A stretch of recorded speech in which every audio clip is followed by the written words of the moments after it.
with a kick or with a push or something like that. And this will affect the person either mentally or emotionally.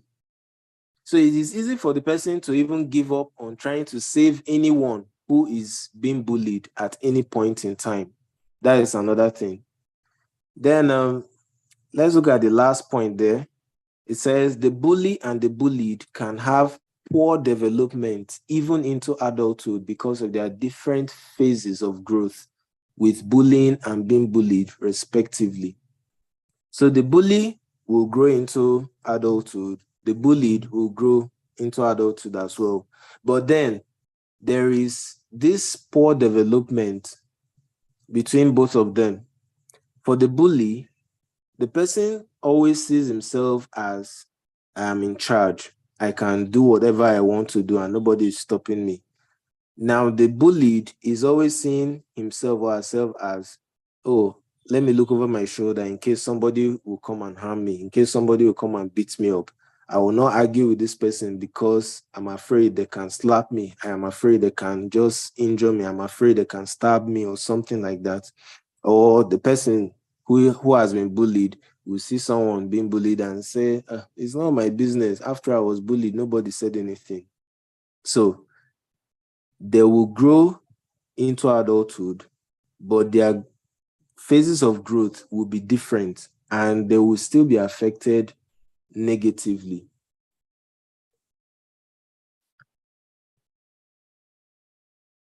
So now we've talked about the effects of bullying and all the other things, but what solutions are we trying to prefer here? What solutions are on show?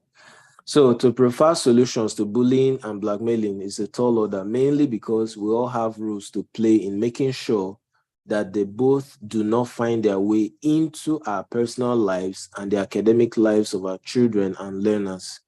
So the possible solutions that we give here are not in themselves exhaustive, and further research can be carried out to help children and even adults, especially those who have been badly hurt from being blackmailed and bullied. So what solutions are on show? First thing is to engage your child. How do you engage your child?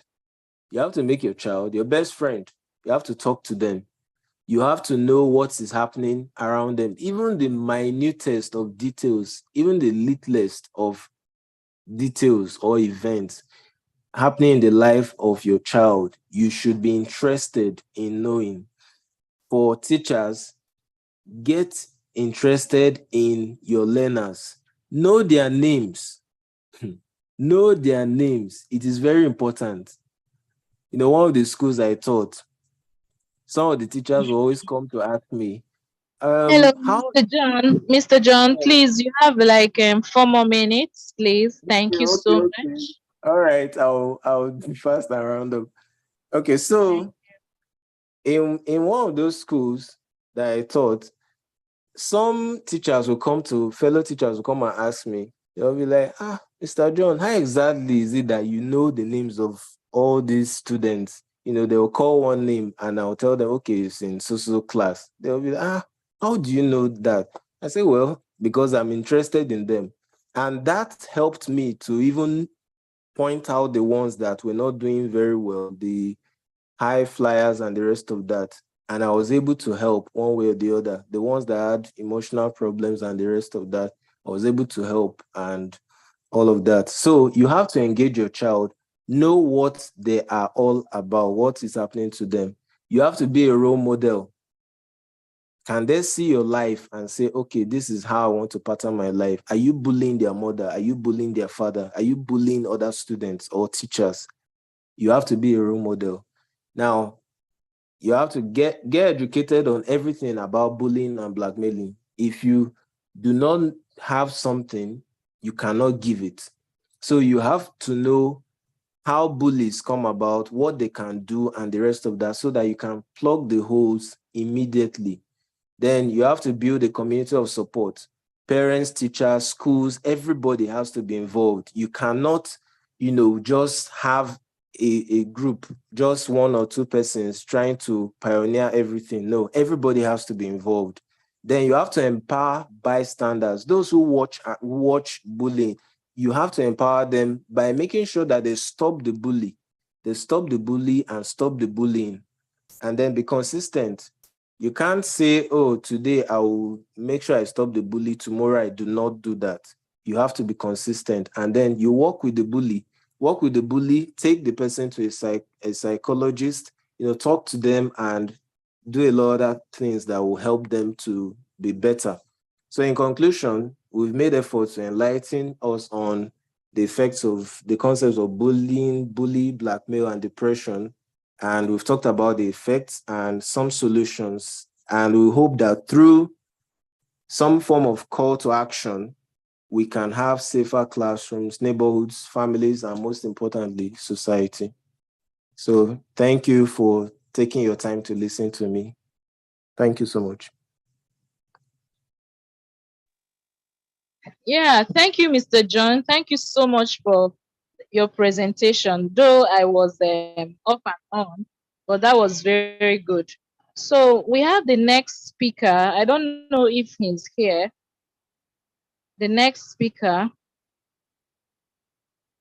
Please, if you are here, let's know that you are here. Mr. Gavin, are you House of available? Representatives. Sir? House of Rep. Sorry, Yes, is that Mr. Gavin? This is Mr. Oh, Gavin. okay. Oh, okay, sir.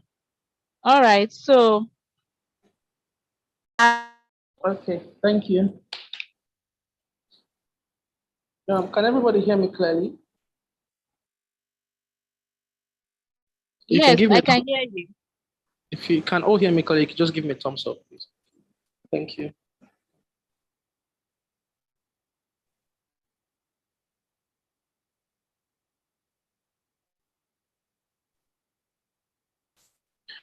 I want to thank God for today. I want to thank Ms. Vivian for the platform to address us today. I'll be talking on a simple topic, the curriculum and the Generation Alpha. Seeing that a lot of my time has been taken, I'm going to try as much as possible to move as fast as I can so that I can cover this in a short while. So this is what I'm presenting. My outline. First, I'll be covering what a curriculum is, the importance of curriculum. I'm talking about the Generation Alpha, how the curriculum should be structured for Generation Alpha, the effect of curriculum design on a nation, and lastly, what the government can do to improve the future of this special generation, this budding generation that we have around us. Please, I hope we can still hear me. Hello? Yes, we can. Okay, thank you. So a curriculum is a structured set of educational plans and learning experiences designed to achieve specific learning outcomes or educational goals. It is a roadmap for teachers and educators to guide their instruction and ensure that students acquire the necessary knowledge, skills, and understanding in a particular subject or field of study. Now, for me, what I see is this: the curriculum is like a map that's taking you from somewhere and has an expected place it's going to keep you, it's going to take you to. And it's not only knowledge, it has to do with knowledge, understanding, and then the application of what you know, which is the skills that you've acquired. Key elements of a curriculum: learning objectives or outcomes. Teachers were all well aware of this. Clear statement that describe what we want to achieve that particular period of time. Content of subject matter. The way we go about our teaching method. Then the assessment of what has been learned. Sequencing and organization, moving from what we know to what we don't know. the resources that we require for the lesson, and then how long is that curriculum? What's the time frame for the objective to be achieved? What's the importance of a curriculum? Curriculum set out clear learning goals for everybody. This is what this child is supposed to know at this stage. This is what this child should be able to do at this stage. It sets out clear learning goals for everybody, not for some people, everybody. Whether you're in a private school, whether you're in a public school, the learning goals are very, very clear. The achievements to be reached is very, very clear. Number two, consistency and standardization. This is exactly what I was just saying. Students everywhere, regardless if they are poor or they rich, they are supposed to receive similar level of education. The only thing that would differ will be the level of experience that they will experience that thing, but they should know they should achieve the same end. Effective teaching and learning. A carefully planned curriculum aligns teaching methods, resources, and assessment with the learning objective. This alignment enhances the effectiveness of teaching and improves students' understanding and retention of the material. Another importance is continuous improvement, accountability. I love this part. You know, there are some places, in some schools, teachers get to set questions, so they can set very soft questions to assess the children's learning. But then there are other climes where teachers are not the one that sets the exams. You know, there's a standardized exam that the children have to write. And that will be a clear judge to show whether a good job was done during the period of learning, what skills are missing that should have been gotten, and what should be done to ensure those skills are taught and the children acquire those skills before moving on to the next level. So it's very, very important. One of the things I normally would experience is I'm in a new environment, I just see young kids, I'm drawn to them. Hello, how are you? What class are you in? Oh, I'm in primary 6. Oh, you're in primary 6. Okay, what are prime numbers? The child doesn't know. The question is, who is accountable for that child? Was the curriculum really taught? Did the child actually go to school?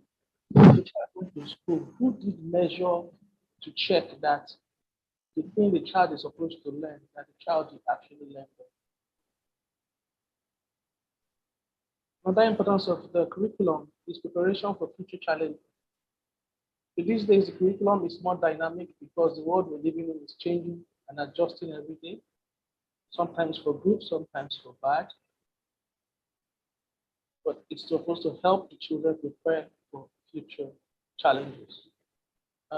Curriculum is also a guide for teachers, a guide for the parents and the community. The community understands that, oh, this is what our children are learning. The parents know what their children are learning, what they're supposed to learn, so they can actually evaluate the kids to see the level of understanding that they've gotten.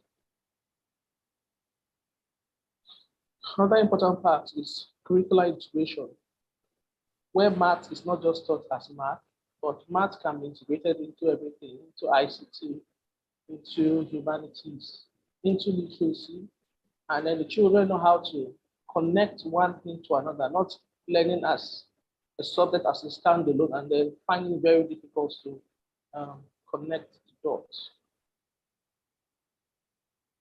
Like I'm moving very fast. Hello, I want to know if I'm still in contact with my, hello. Yes, we can hear you. Okay, great, thank you. But I'm just hearing one voice. What about the others? Yes, we can hear. It's supposed to be a class. Okay, thank you. All right, so now we have who are the Gen Alphas. The I generation, they are digital natives. They were born inside technology. In fact, they were born through technology.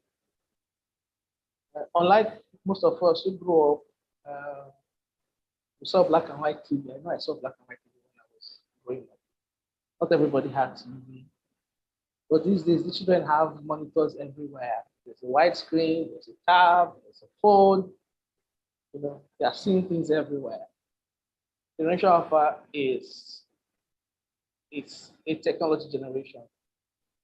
And because of that, they are very good with technology. They can operate devices that even adults find very difficult to do. They are aware of their environment and global news. They know what is going on around them.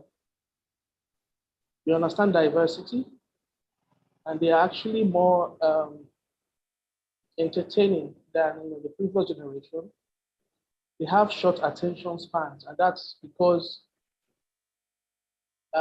everything's flashing before them. So once they lose interest in one thing, they switch to another thing. Switch. And because these are the characteristics, it's very, very important that we learn how to manage them, because they won't stay on a particular task for a very long time. They are very creative. They are very individualistic. They want to let you understand them and know their opinion. Also, with Generation Alpha, we have more parental involvement. These parents are actually much more involved in their children's learning. They want to know what they're doing every week. When children go home, they ask, what did you learn today?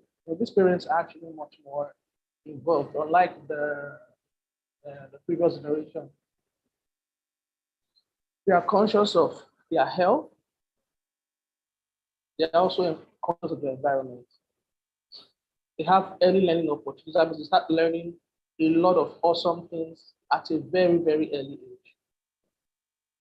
They are able to multitask, and they are also concerned about the future. Good. Next, we're talking about, because of their characteristics, how should the curriculum be designed to ensure that we are able to get these children and give them the best so that they can give us the best. Just imagine you're teaching children and you're teaching them, this is how to do it. They know that what you're doing is right. Mr. Gavin, can you give us quizzes? We want to play quizzes. You know that what you're doing is right, but they just want to do that thing that's, it's their character that help them flow.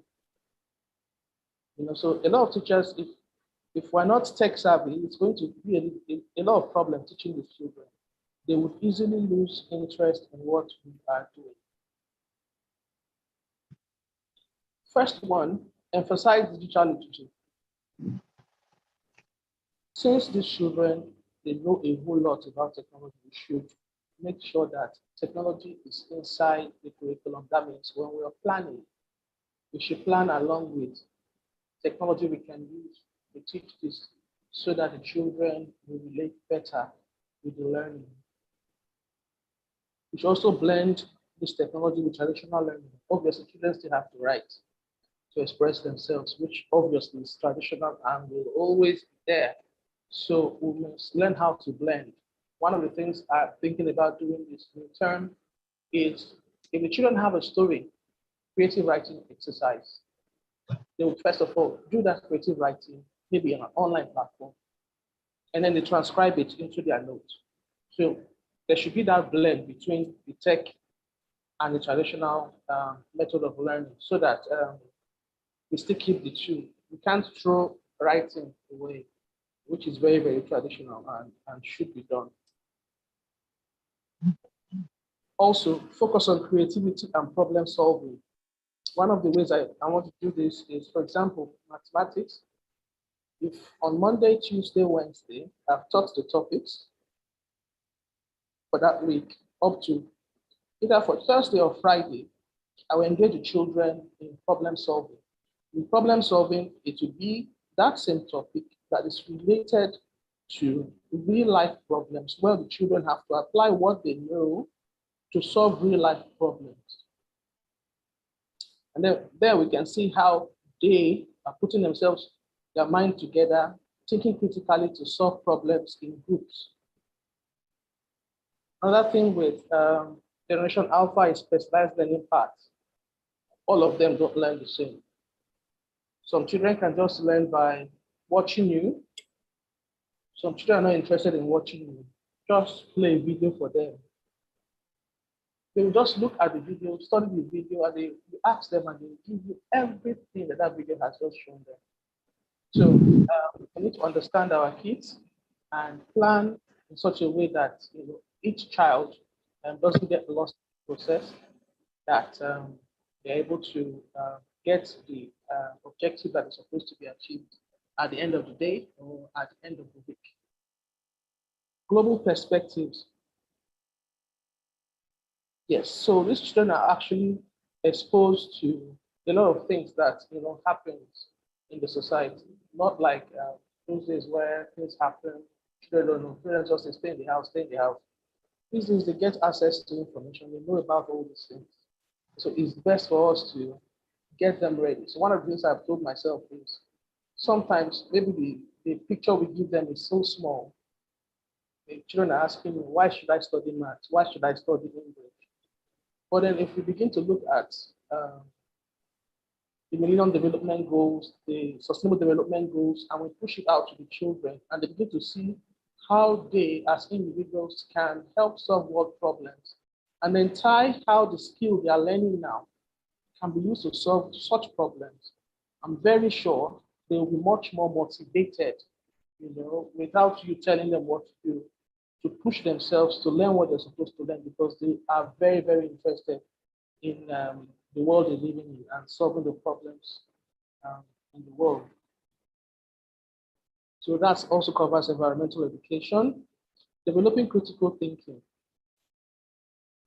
So my plan is, for my personal plan is, once this term starts, I'm going to split the children into groups and make leaders per, so out of the children in the group, I'll have leaders per each week, and then give them tasks. If I'm giving them tasks, I'm giving them tasks as a group, and then see how they put their minds together to solve the problems that comes to them daily.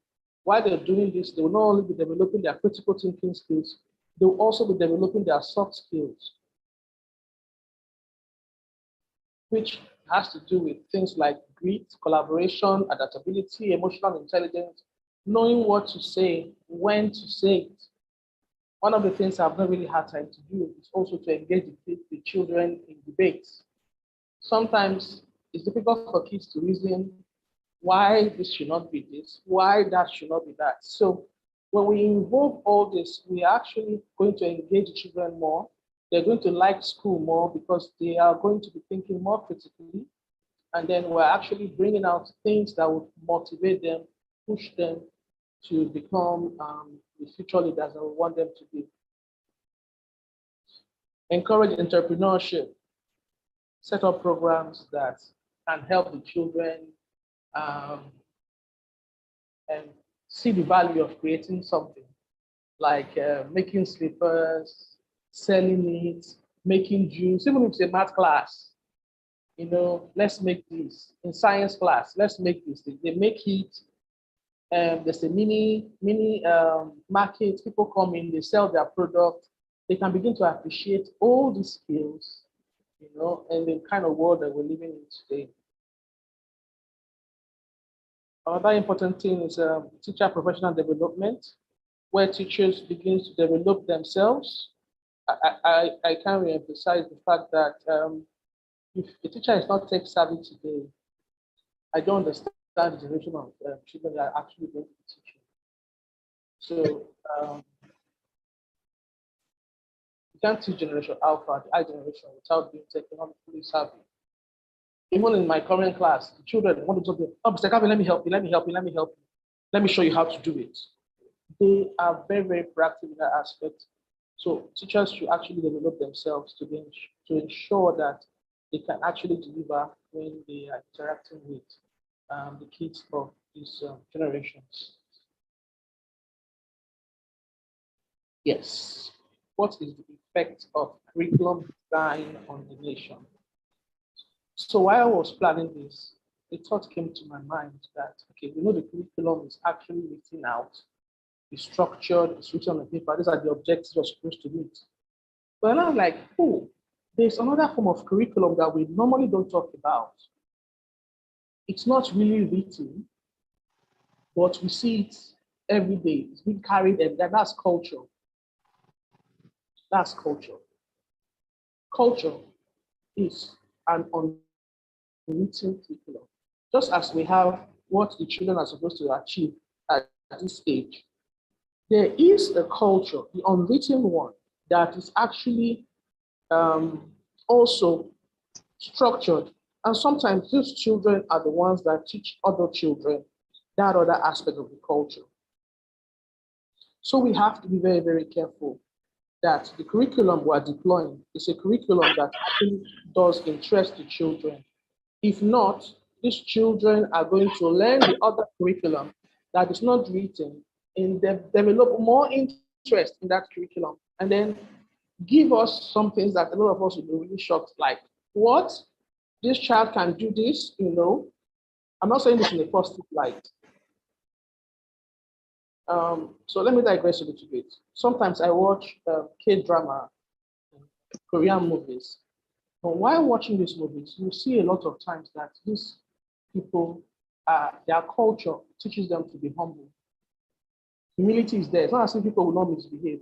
But when the culture, the general culture, is moving in line with the standard set of curriculum, it really, really helps, you know, it really, really helps to push the curriculum further for the children to appreciate the curriculum.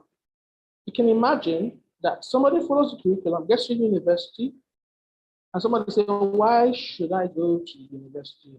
I can actually become a Yahoo boy as long as I can speak English and make more money than somebody who goes to the university. So if we are not conscious as a nation on the effect of the unwritten curriculum, it's going to destroy the written curriculum. We will find only very few people towing the line of the written curriculum. We can see our society now. We can see things happening around. Children go to school, go to university, but there's another curriculum that when they come there, they're indoctrinated to learn different things. How to become Yahoo boy, how to become, I'm thinking about the safe word to use. But then a lot of ladies are trained to become sex workers in the university. That curriculum is there. It's not written somewhere where you can go and say, oh, this is this, this is that. But it's existing. And most of them don't really care. At the end of NYC, they just carry the card and show, hey, I'm out. And the funny thing is that most of the time that we see in documentaries when they ask them questions, they cannot really answer those questions that relate to the core field, the academic field where they have studied. But I'm very sure if they ask them the latest song, they will say everything from the beginning to the end. So we're seeing in our nation a situation where the curriculum, our physical curriculum, the written down curriculum, it's not effective. It's not effective. I just recently looked at WAEC past questions, and I'm still seeing that our curriculum is still testing the low order thinking skills, the very, very low levels of Bloom's taxonomy. Nothing is evaluating the high thinking skills, the ability. So we're looking at only remembering and understanding. Nobody's looking at evaluation of something, application, creating. I was asking somebody, the only pencils we used to make in Nigeria, they still break till now. Our universities, for example, let's say University of Benin. In that University of Benin, we will say we have curriculum. There's the beginning and then there's the end goal. Should the end goal be that at the end of this, your project that is coming from the state or from the federal government is that if you are in the agri department, you should have been able to cultivate so crops. This is the money that you have been given that you may invest into it. And then you should be able to make a profit of that. That is a good project for me. That is a great project for me. So the issue I see with our country is that our curriculum is losing its standard. And one of the great reasons why it's losing its standard is because we focus only on the no other thinking skills. And I don't know what has been happening. After how many reviews, you see that somebody comes and says, you guys will remain underdeveloped. And then they pay the people that are supposed to review the curriculum to always ensure that we do not think higher than we are supposed to think. We just want to read. I was telling my neighbor, perhaps they should begin to call people back. If you have a doctorate and you have not used to solve any problem in the country, they will take you to level 2 of that degree that you got. Then if you've applied it, they will take you to degree 1, and then you have a benefit from the government. People keep going to school, getting certificates, but not applying what they've learned to solve the country's problem. And then we notice that the majority of our people now that even have those skill sets are actually traveling to other countries to do things that are not even, they are more skilled for.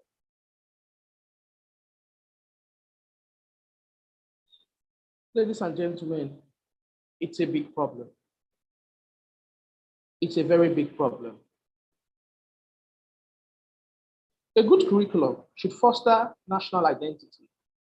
We should see ourselves as one. I told somebody, NYSC is not the time for you to start uniting people from different backgrounds. That is too late. Integration should start from an early age. Our social studies curriculum is whack, is fake, is empty. There's nothing in it. As a young child going to school, I should know what happens in other geopolitical zones. I should know people that are making marks there. You know, I should be able to appreciate them. I should be able to have a love for them, even before I begin to mix with them. So a good curriculum should actually already start fostering national identity. When I'm teaching social studies, I don't teach children there are 3 major ethnic groups in Nigeria. I don't do that because that is racist. And that's terrible.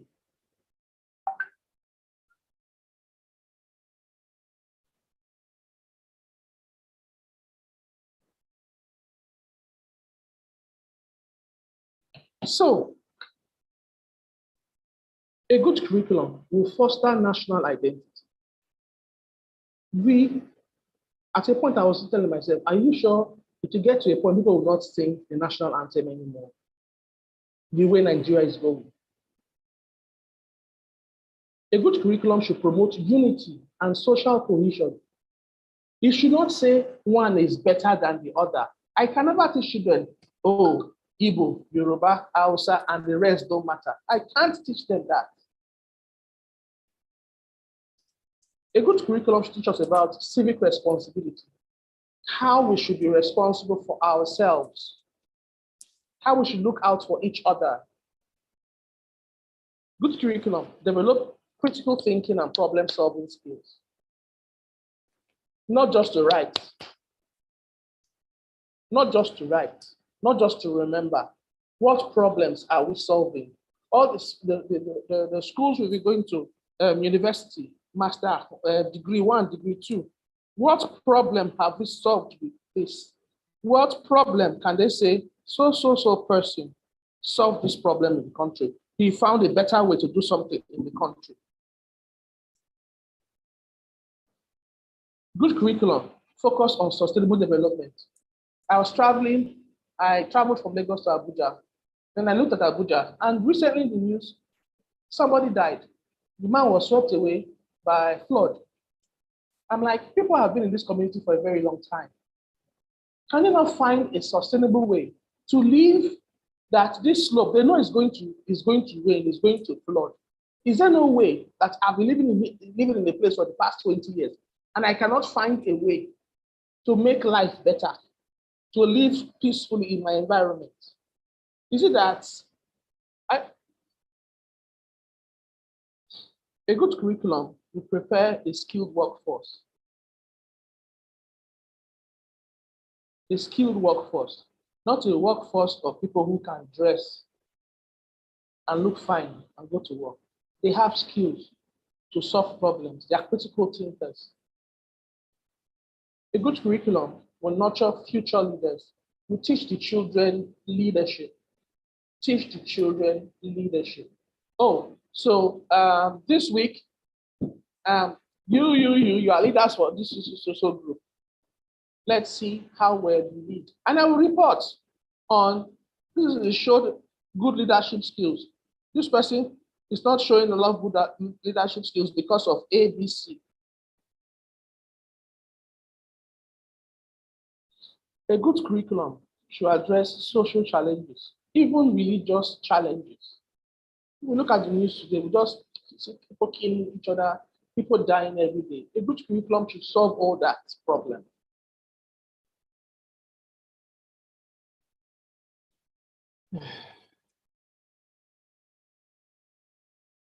Effect of poor curriculum design on Generation Alpha. These children will be tired of going to school. Like you're forcing them to go to school. There are sometimes one of some children will be just asking questions like, all these things I'm doing, what is the purpose? What is the end? Why? They're asking very good questions. That's because the people who do the curriculum did a bad work. There should be, at this point, this is what you should be able to achieve. At this point, this is what you're supposed to be able to achieve. At this point, this is what you're supposed to be able to. Everybody can see it and they work towards such goals.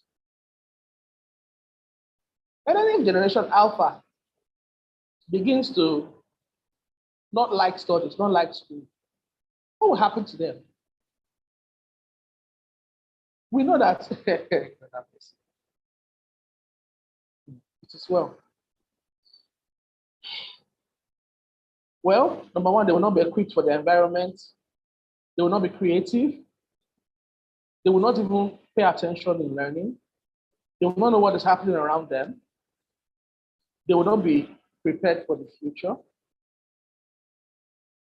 They will not know how to relate with one another. They will not know how to resolve conflict. They will not be able to solve real-world problems. To affect parents and teacher relationship.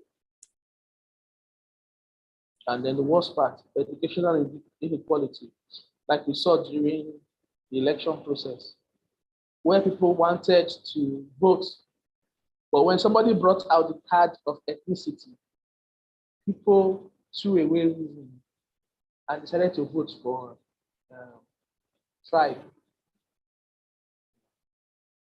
It's well with us.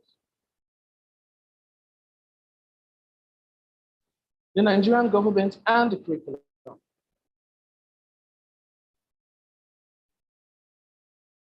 What does the government need to do?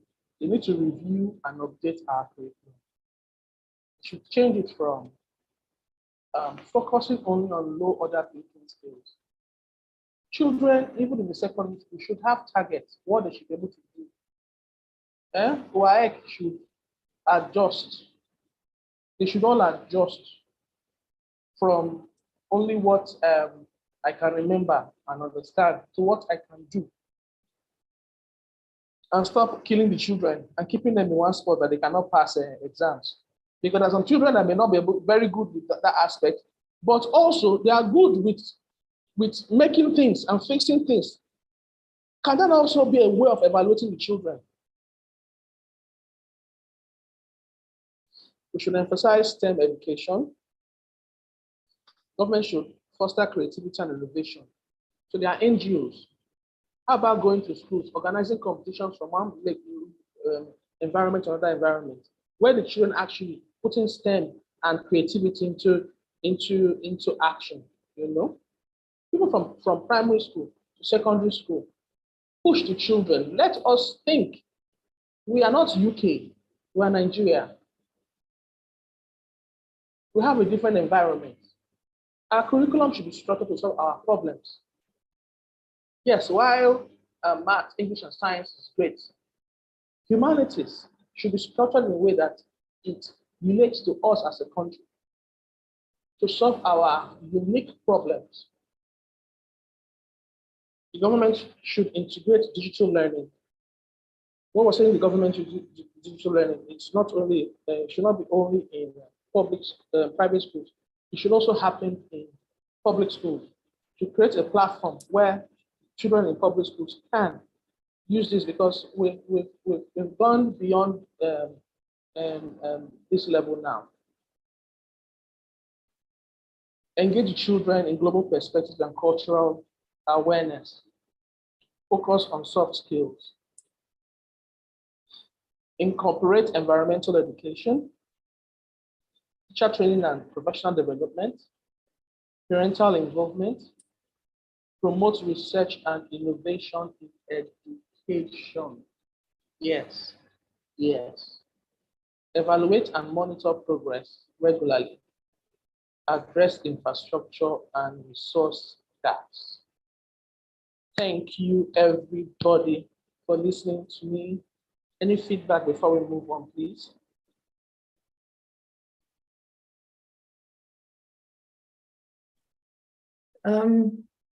Yes, I have a feedback.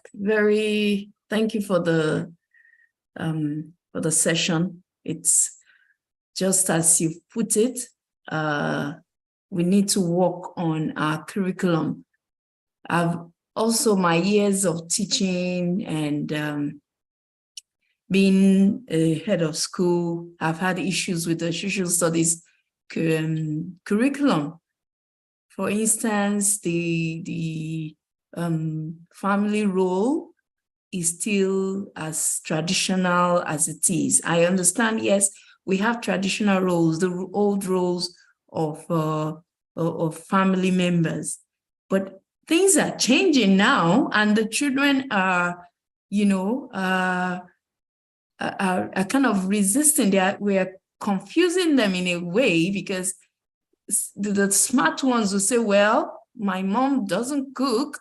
You're telling the father goes to work to, provide for the family. Mom cooks, mommy cooks and take care of the children. Now the roles are reversing. Now it is fluid, because we have some husbands that work remotely. And in that case, they're the ones going to pick up the children. They're the ones fixing lunch or fixing dinner. The wife is out there working, so we are not updating. Cultures are dynamic. There's nothing that is static in this world, nothing. So these are things that, the people reviewing curriculum should consider. And I think the reason why our curriculum is still the way it is that we politicize it. The people that are handling the curriculum, reviewing the curriculum, are picked based on politics. If we allow the educational psychologists, the people that have been there teaching, the field agents themselves to come up, bring up the best hands, of teachers that have been teaching in the field, not some just a political appointment. Do you understand? I think that is one of the— Can I tell you something? Yeah. I was looking at a science curriculum for primary school. And the science curriculum, one of the objectives was how to use animals to cross the road. Wow. I was sick. I felt sick in my tummy. Yeah, just the way. What is this? Just the way, they still are teaching about, pit latrine. I know some places in Nigeria are still very, very underdeveloped, and they're still, making use of those things. So that kind of thing, yes, we can put it in for the sake of those that are still, having those kind of traditional toilet. But this kind of gender roles, this kind of the one you mentioned, we need to upgrade. There's a lot of, we are, it's like we are not in tandem with international best practices. And I appreciate schools As much as I appreciate schools that have recognized this, lapse or lapses in the Nigerian curriculum, trying to infuse the British curriculum, it is good, but it is developing the children for the British society, for, those children end up traveling out. You are preparing them for a British community, for the foreign community. We need an ingrained curriculum where our children will be, taught or trained to solve our indigenous problems, our, local problems that are not, they are not same, they are just particular to us. So we need that touch in our curriculum. Bringing in foreign curriculum into our curriculum, it can be an interim thing, but it isn't what should be forever. It shouldn't be what should, because we're training them, we're developing them for that society, not for our own society. So that's my contribution. That's my addition to that. Thank you. This is how unique and diversified we are. Yeah. I'm surprised that, and I was discussing with somebody, my parents didn't teach me the native language. I got to learn it from my grandparents. And I was really, really grateful that I did learn it. But if you notice, there are only some few tribes that are doing that. And some people are consciously just scrapping it. You can't scrap it. Most of the people that are doing well now, the Koreans, the Asians doing well, they didn't scrap their tradition. They actually, it's a beautiful thing they are selling. It's what they are selling, because it's something that you can sell. You don't lose it. Yeah. We haven't had science textbooks, renowned science textbooks, translated into, our local languages. We can start from there, things like this, because most of the developed countries, recently developed countries, are actually teaching, in their own local languages. For instance, the countries you mentioned, the China, Korea, we know Nigeria is, and Africa in particular, we have a peculiar problem because we have more tribes and more vibrant languages, 250 languages. To select one will be, definitely a trouble to be painstaking. It's not fair. We can't do that. It's not fair. But we can translate some textbooks into, some languages. We can start, encouraging teaching our languages in schools. We should go back to that. I know some schools. Very, very true.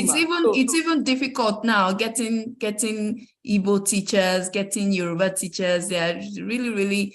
I remember looking for Igbo teacher. Almost, 3 years. I couldn't get. Everybody was just. So they will now ask for Igbo teachers over there. They will create an app, create something. Yeah. And then they will be selling our stuff to us. Yes, that's what is happening right now. There are a lot of Yoruba learning and Igbo learning apps, YouTube and all that. Oh dear. Sometimes I just feel that it's a sabotage that they do our curriculum this way, because they've known even before now that we're only teaching low-level skills, that we should focus on something else. We should focus on the higher level skills. But we don't do all that. Okay. All right, so thank you all very much. Thank you, Mrs. Awode. I think the next presenter is getting ready. I was able to use my time effectively. Yes, you did. Thank you. Thank you.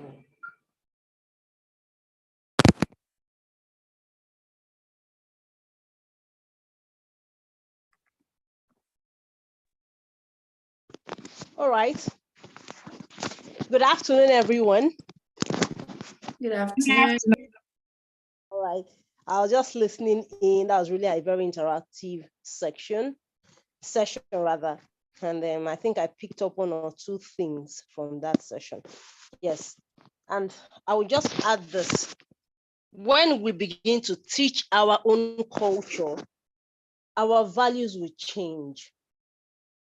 The problem plaguing Nigeria, I've looked at it and I just see it's a problem of values. We really don't have the right values, okay? And that values come from identity. If you know who you are, then you should know what your values should be. Okay, having said that, I will introduce myself. I am Sandra Balangu. I presently teach in Imperial Gate School. I teach upper school. I have a lot of interests. I love to read. I love to research. Yeah. And then I also love to meet people, adventures. Okay, so today we are going to be looking at how to help children fight bullying. Now, the speaker, I think Mr. John before Gavin, talked about the health implications of bullying. Okay, yes, bullying has a lot of health implications, and I found out that many things that even traumatize adults, all the trauma stressors, they don't just happen overnight. Many of them started from childhood, when the children were very young. They couldn't even define, identify what is happening to them. And they grew up with these things into adulthood, and then they begin to manifest. So we want to see how to help children fight bullying. We are all educators here. So, well, even if you don't teach in a school, you have children. You have children around you, your nieces, your neighbors. So everyone should be concerned about how to raise children, especially this generation of children where we are seeing things that we have never seen before or have ever been heard before. So this topic should be of concern to everyone. All hands must be on deck to fight bullying. Now, to move forward, I'd like to look at something I've called the objectives of this presentation. Some have said it's outline. That's also okay. So we're going to see meaning of bullying, effects of bullying, and types of bullying. Then from there, we're going to see steps to take when an incident of bullying is reported to you. As a teacher, as a parent, what do you do? I may be using teachers here, but then if you're also a parent, you can also use some of those steps. You can also apply them, okay? Then how to address children who are bullies. Steps for children to fight against being bullied and bullying. Measures to prevent bullying in the class, in school, generally in the environment, okay? Because sometimes this bullying thing doesn't just happen in the school. You agree with me that, for instance, if there is an estate park, that is not a school, it's a park where every child in the estate goes to play. Bullying can also happen there. Then what do you do? Okay, so we're going to look at these things, holistically, and I'll try to touch on every part of it. Hopefully, the Holy Spirit helping me. I remember everything I've prepared for this session. Now, when we are going to proceed into the meaning of bullying, okay? Now, I want to say something, how to help children fight bullying. For me, I've tried to mind map this into 2 aspects, okay? There's a child who is being bullied. That's what everybody focuses on most times. But there's also the child who is the bully. What can we do to help that child who is a bully? Because you agree with me that not only the person who is being bullied that needs help, even the person who is bullying, who is doing the bullying, also needs help. Okay? Most times, bullies are overlooked. People don't pay attention to them, but they also have a problem. Some of them just can't help themselves. That's why they resort to bullying. Okay? So now, I've tried to I've looked at many definitions, and then I've tried to come up with this one. I think this really appeals to me. Now, bullying is a repeated, aggressive, and an unwanted behavior that is intended to harm someone. Once it's an aggressive behavior, the person who the behavior is being shown to doesn't want it. That behavior keeps repeating itself. It's not a one-off, okay? Then it should be classified as bullying, okay? So let's take note of those things. Repeated, aggressive, and unwanted behavior. And then the behavior also, the purpose of that behavior, whoever is exhibiting the behavior, is to harm the other person, okay? So that is termed bullying. Okay, so we have gotten this definition. I'd like to say something here before I proceed. Now, there's a difference between bullying and children having misunderstanding. Okay, there's a difference. Now, one key difference between bullying and a child who is having misunderstanding is that the person who is bullying usually looks for people who are vulnerable, okay? Or looks for people who he feels he's superior or she's superior to. Or looks for people who, in fact, in bullying, let me just say this, there's a power imbalance. One person is trying to intimidate the other person. And why the person is trying to intimidate is because he feels that the other person is not of the same power or the same level, okay, as he or she is. So let's get that clear. So children can actually have misunderstanding. That's not bullying. Okay, we must be very clear. Bullying is not misunderstanding, no. It's when two people of unequal power, okay, one has more power than the other person or tends to have more power than the other person. And then whatever that other person is trying to inflict harm or pain on the other person who he feels he's superior to or he's more powerful than. So that is bullying. And something about bullying is that it starts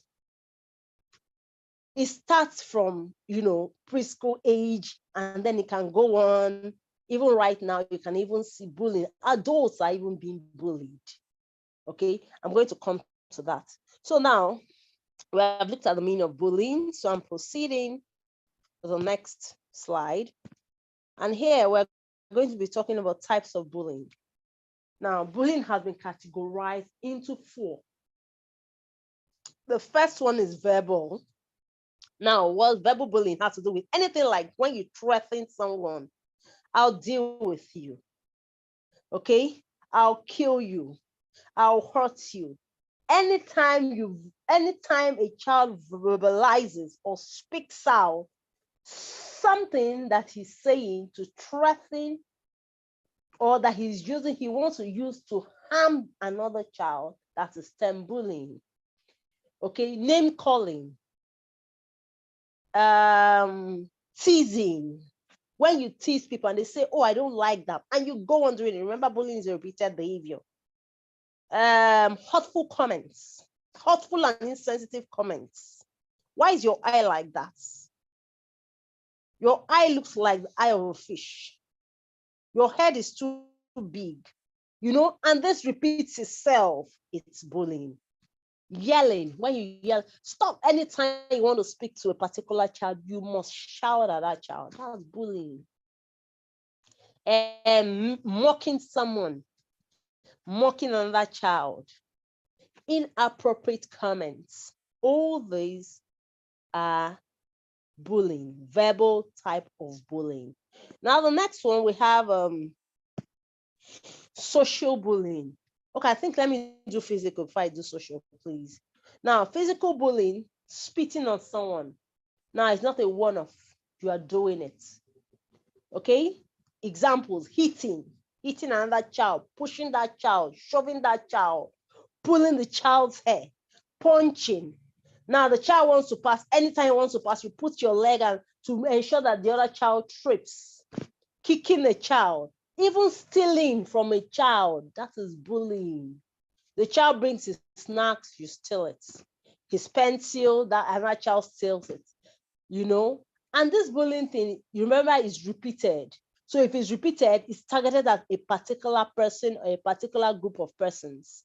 Okay? A particular child is doing the same thing to the same child or the same children, bullying. Now we have the other one, social bullying. Social bullying, when you begin to spread rumors about somebody else, saying things that are not true, gossiping about another child, exposing, maybe you know something about that child that you have been told in secret, you begin to spread such information. Okay, you have a private information about the child, you begin to spread it.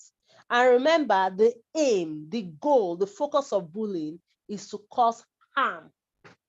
Okay, to ensure that the other person is in harm, that the person is experiencing some pains, discomfort. That is the whole aim of bullying. Now, you are not spreading those rumors because you want the person to be praised or to be appreciated. You are spreading those rumors to ensure that you bring the person's self-esteem down. All these are bullying. Then under social bullying, you also have isolation. When you tell other kids, don't talk to this child, that's very common in school, especially a new child. Let's keep away from him. Let's keep away from her. She's not like us. Okay, all these are bullying. Then also when you embarrass someone repeatedly, you do things to embarrass that child. Okay, for instance, it could be to draw people's attention to a particular thing the child does. Maybe the way the child eats. Every time the child begins to eat lunch, oh, you see how, look at the way he's chewing, like a goat, you know. You might not even say like a goat, look at the way he's chewing. That's embarrassing, because you're not saying that to help the child correct the way he's chewing or the way she's chewing. You want to ensure that the child is embarrassed. That is the whole aim. So that's bullying. And finally, we'll come to the very popular one, cyberbullying. Now, cyberbullying has to do with anytime you are behind the screen and you begin to attack another person, another child. And what is the aim of cyberbullying? To ensure that that other person is not happy, depressed, to hurt them, to hurt their feelings, to hurt their self-esteem. Now, cyberbullying comes in different forms. Rude comments. The person posts a picture and you write it, oh, your neck is too long like a giraffe's. Okay? Negative comments. Spreading or circulating sensitive images of that person. Hacking into somebody else's account without the person's permission. Anyway, hacking, you don't have a permission to do that, to get into the account. That's bullying. Prank calls is very popular now. People want to play prank. I saw one recently. I don't know if you all know Julie of that auto company. Okay, her boyfriend called her up, called her friends, and said he wanted to propose to her on camera. And at the end of the day, he said it's a prank. What manner of prank is that supposed to be? The girl was livid. Okay, so prank calls is also bullying. Now remember, cyberbullying has to do with anytime you are behind a screen, you are behind an electronic gadget, and you begin to do things to hurt other people, and you repeat this, and you know that behavior, the person would not want it, and it's aggressive. That is bullying. I think I've mentioned a few of those things. Yes. Okay. Someone can, yes, even, and let me say this here. As I remember things, I just need to chip it in, you know, because I may not have time to come back again. Can everybody hear me? Okay, I believe everybody can hear me. Yes, we can. Okay, good. All right. So now somebody might post a picture, and that picture might really be ugly. Do you understand? So, and you can, the picture is ugly. The picture person has put up is really ugly. I'm just giving an instance. And then the person will just write, oh, so beautiful. Remember, beauty lies in the eyes of the beholder. Now, if you don't agree with the person, okay, and you can't think of any way, any positive way to pass it across that this picture is not what you have called it, you can as well pass by without even commenting. Okay, so now if you begin to say something inappropriate about that picture and you are saying that to hurt the person, of course, that will be termed bullying, even though you are saying the truth. Okay, so now we're going to look at how to address this issue of bullying anyways. So let me not speak further on this. All right, so the next slide I'm coming up with is, okay, let's see effects of bullying. Now, I think Mr. John has done a bit of work on this, so I'm not really going to spend time on it. Bullying has a lot of effects: anxiety, depression, isolation, substance abuse, illness, withdrawal syndrome. Person doesn't want to associate with people. The person becomes antisocial, changes in eating habit. The person will begin to eat too much or eat very little, okay? So the effect of bullying are numerous. The performance in school begin to drop. Do you understand? The person will begin to have suicidal thoughts. All these are some effects of bullying. So bullying is really something that needs to be addressed, okay? And it's good to stop bullying before it starts. So I move on to the next part. So what do I need to do when a child tells me he or she is being bullied? Okay, when a child tells me that he or she is being bullied, the first thing to do is that you must take the incident seriously. Don't push it under the table, push it under the bed, just, oh, okay, later we address it. No, it's a serious matter. Okay, so as an educator, as a parent, as a teacher, school owner, once an incident of bullying is reported to you, you must take up the matter and treat it seriously and urgently. Something about bullying is it's better to stop it before it starts. Okay, so take the matter seriously, appreciate and acknowledge the person who is bullied for approaching you. Okay, now when you appreciate that child, you instill some form of confidence in the child that, oh, you haven't done anything wrong. What you have done is appropriate. That is the thing you should have done. Okay, then you have to show empathy, okay, towards the child. Show empathy, very important. And then ask the child, after the child has spoken to you, about the bullying incidents, okay, because it's not a one-off, ask the child, get the child's buy-in. What can I do, or what can be done to address this issue? It could be in the class. A child will keep on, let's say, for instance, in the class, a child is passing. Every time he gets up to pass, to maybe go to the bathroom, another child will stretch his leg out, and then that child will trip and fall. And this keeps on happening. So the child might say something like, oh, why not remove that child's seat so he's not in his or her way when he or she is going to the bathroom?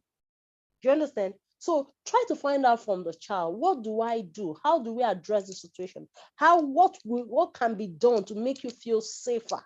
What can be done to address this issue of bullying? Okay, get the child's buy. Let the child suggest to you what can be done. Okay, you will see that they'll come up with interesting and brilliant ideas. These children are ingenious. Now, so this is for the child who is being bullied. Sorry, please.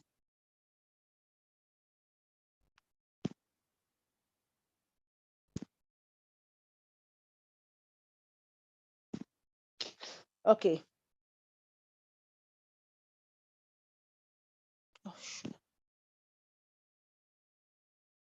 Now, For the bully,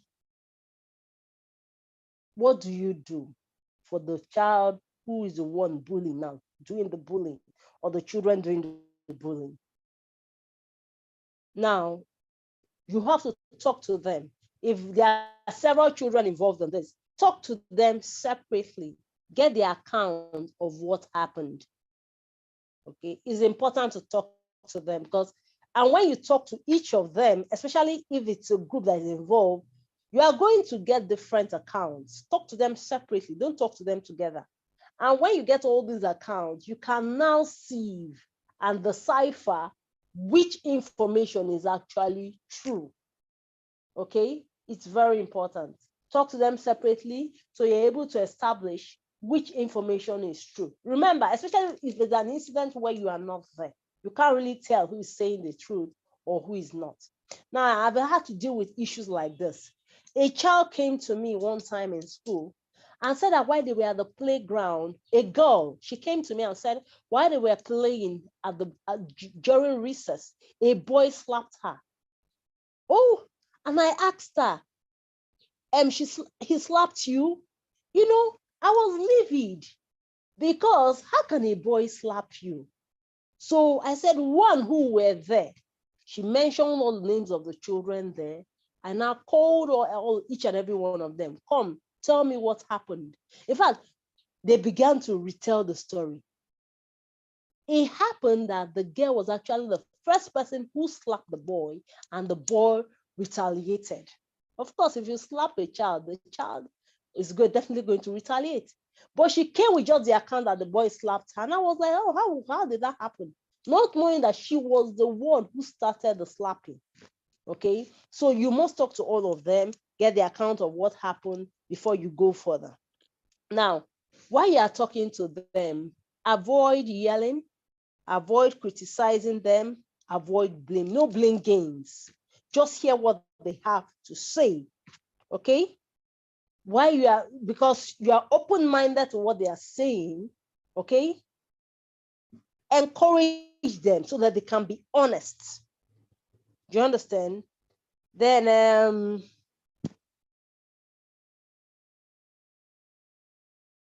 now, if you have established after everything you've heard that this is an incident of bullying, take measures against the bully. Don't let it slide. There must be consequences, okay? Ensure that you make it clear that bullying will not be tolerated. And then finally, follow up with that child, the child who is being bullied, and even the bully themselves. Follow up to ensure that such things or an event like that is no longer occurring. You must follow up. Don't just say you have given it consequences. Yes, the consequences, they've done it. That you shouldn't end there. You must also do what? Follow up to ensure that there's no repetition of the bullying incident. Now,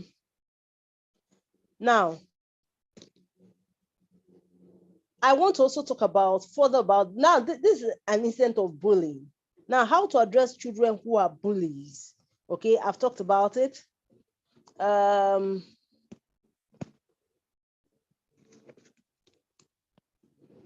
Sorry, please.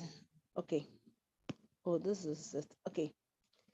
The bullies, you must listen to a version of the story. I've talked about that. Empathize with them. Their bullies also need empathy.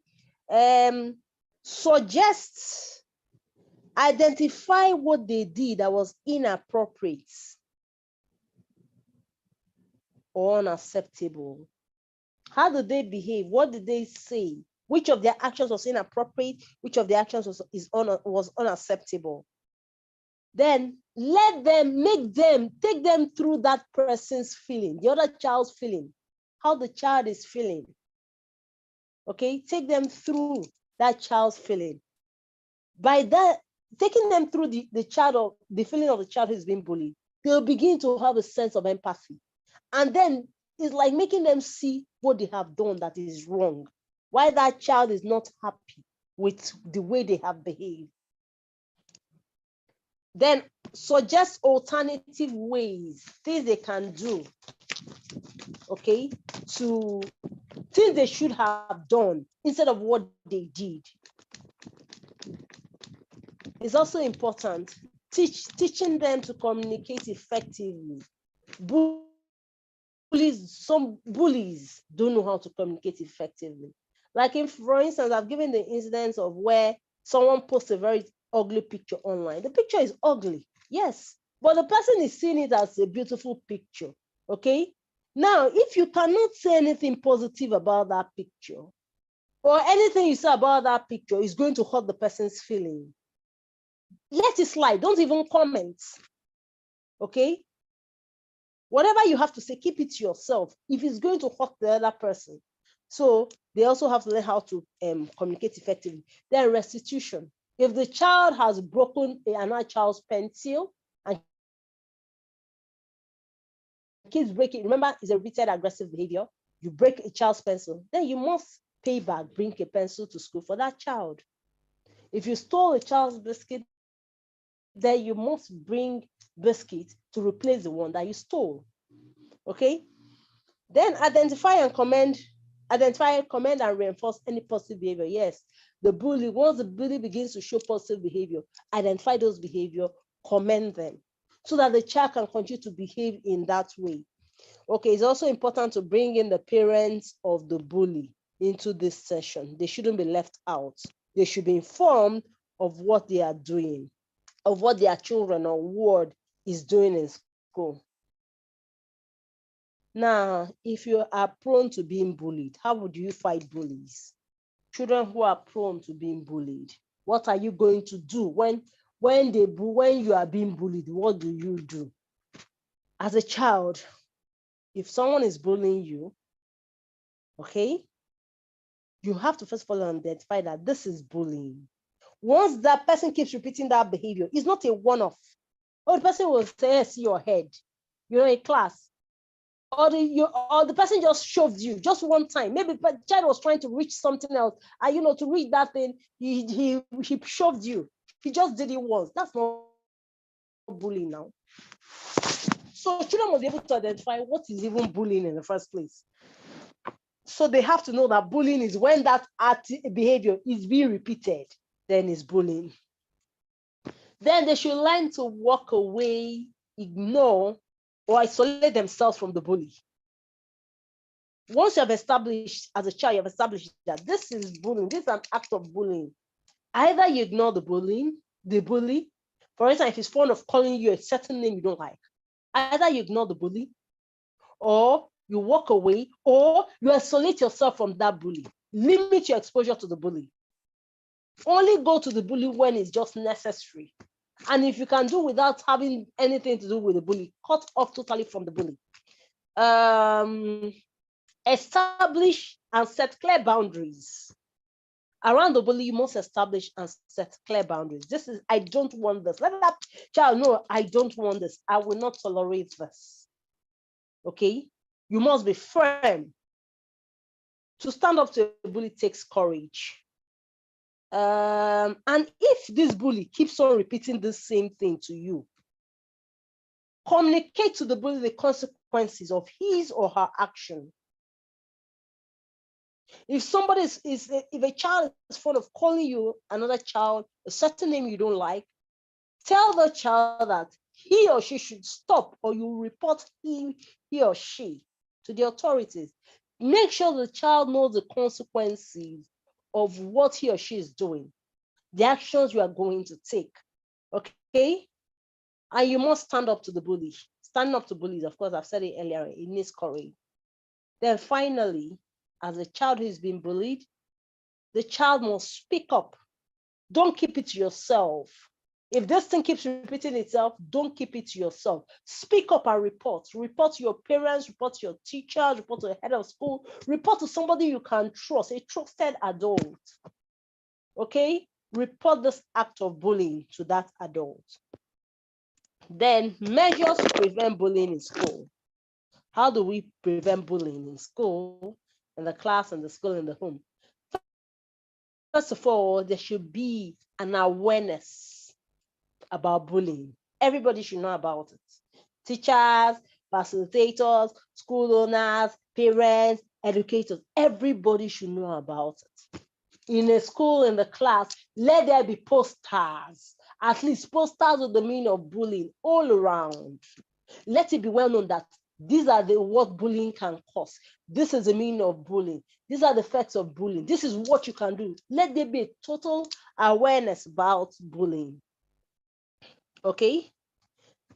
Now, as a school or in a class, there must be strict and clear guidelines against bullying. The school must make it very clear. We don't tolerate bullying. Pinching a child every time. No, it will not be tolerated, no matter how small, no matter how little. Everybody must know that. Work with the students, especially in a class. If there's an incident of bullying, what are going to be the consequences? Work with the children. Let them come up with consequences, okay, for every act of bullying. So that when they are coming up with those consequences, they are aware. They are the ones who came up with the consequences. So they know what will be done if anybody bullies another person. Then there must be an atmosphere of warmth and positivity in the classroom, in the school. Every child must be included. It should be an inclusive school. No child is left behind. No child is left to himself. No child is excluded. Okay, when you create an atmosphere like this, the issue of bullying drops rapidly. Then, as an educator, you must also keep an eye for children who are more vulnerable or prone to be bullied. Their children, you know, these quiet children, they don't really talk much. They try to keep to themselves, okay? They feel that they can't just do anything as better, as good as those who are, you know, the stars. Those children, keep an eye out for them, be on the lookout for them, especially new children too, children who have just been admitted into the school. Be on the lookout for them. Find activities that will engage them, activities of interest. Okay, for instance, if it's a child who doesn't really like to talk, or the child is not good in football like every other boy, do you understand? So he keeps to himself. What is he good at? What does he like? That must be included in the activities or program of the school. By so doing, that's also an all-inclusive school, and nobody's left behind. Okay, so all those things that they are interested in, they can also be stars there. Do you understand? And everybody wants to be famous. Everybody wants to be liked. Okay, so when they are also stars in whatever they are doing, they will feel fulfilled, they will feel happy. And the issue of bullying automatically drops. They'll have friends that will speak up for them, friends that will fight for them. Then this is very, very important. Constructively plan role-playing activities to give the children a first-hand experience on how to fight bullying and bullies. There should be role-playing activities. How are we going to fight this issue of bullying? Let's dramatize it, okay? If you go to the playground and a child meets you there and pushes you, what do? Okay? Act it out so that when the children are faced with the real-life situation, they have already role-played it, they know exactly how to respond. Okay? Assure students of your support and willingness to assist them in the case of bullying. Let them have that assurance that once they are being bullied, they have your assistance. Finally, provide adequate support and adequate protection to children who are prone to bullying and bullies. Make sure you provide such support for them or to them. Children who are vulnerable, okay? Look out for them. That's one way you can support them. Try to find out what their interests are. Do you understand? Try to find out what you can do to make them safer, to make them happier. What will make them more fulfilled? What activities they want to engage in? Okay, so try to find out those things. And then, of course, we'll all have a happy and anti-bullying school. And before I close up, let me also talk about this. I didn't talk about one particular individual who also has a role to play when you're talking about bullying, the bystander. Okay, I've talked about the bully, the bullied, then there's the bystander. And Mr. Jen also spoke about that. So now the bystander is somebody who is in an incident or who is around the place where a bullying incident is taking place. And all the person does is bring out his phone to begin to video what is going on or record what is going on. Or the person laughs, or the person joins the bully, or the person does nothing, he's just an onlooker. For me, a bystander is also a bully. Yes, because you're an accessory to the bully. Now, for me, there are only two roles. It's either you are the bully or you are the bullied. Okay, I don't even like to talk about the bystander. Once you are not the bully, then you are the one who is doing the bullying. If you say nothing, if you do nothing, then that means you are in support of what is going on. What can a bystander do? There are a lot of things you can do. You can stop the person who is bullying the other person. You can tell the person who is bullying to walk away. You can fight, stand up to the bully, okay? And tell the bully that stop that. You mustn't pull her hair. You mustn't pinch him or her. Do you understand? Now, if you're not able to do this, and all you are doing is just looking, laughing, having the fun of your life, then you are aiding and abetting the bully. Hence, therefore, you are also a bully. So there's a lot the bystander can do. You can go off and report to a teacher. Oh, come and see this incident of bullying. Okay, so let's all be aware of this. Let's all know the role we can play. And then I think I've sensitized us enough. I will stop here.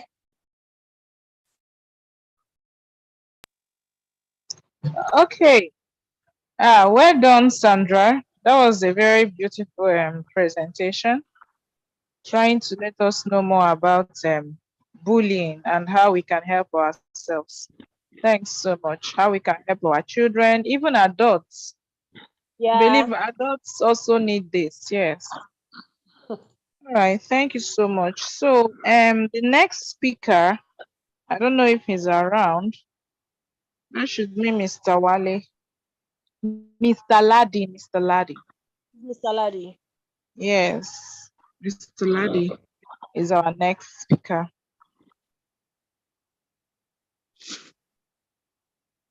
Well, guess I don't know why Mr. Ladi is not available.